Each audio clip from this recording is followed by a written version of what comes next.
È iniziata la settimana scorsa la vendemmia 2020, è un'annata che si presenta dal punto di vista quale quantitativo molto buona, quindi con grappoli sani, lo stato fitosanitario anche dei vigneti molto buono, accompagnato anche da una stagione, direi tutto sommato, che ci ha dato anche una mano, solo pochi casi in qualche parte di grande, ma tutto sommato è andata anche abbastanza bene.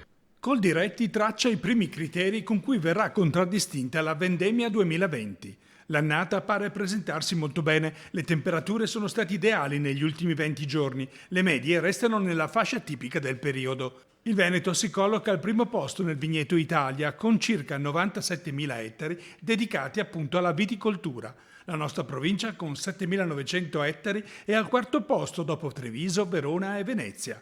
Nel Vicentino prevale la bacca bianca con il 70% dell'intera produzione, la prima che verrà raccolta. È un'annata particolare, è l'annata dopo la pandemia, si presenta bene dal punto di vista qualitativo, speriamo anche che il mercato risponda rispetto a quella stasi che c'è stata nel periodo di chiusura, sia per quanto riguarda il blocco del canale Oreca, sia per quanto riguarda le vendite all'estero. Quindi insomma, abbiamo tutti i requisiti per ricordarla come veramente una buona annata. Chissà che il 2020 si porti anche fortuna per i mercati si amplino e continuino ad essere anche fiorenti.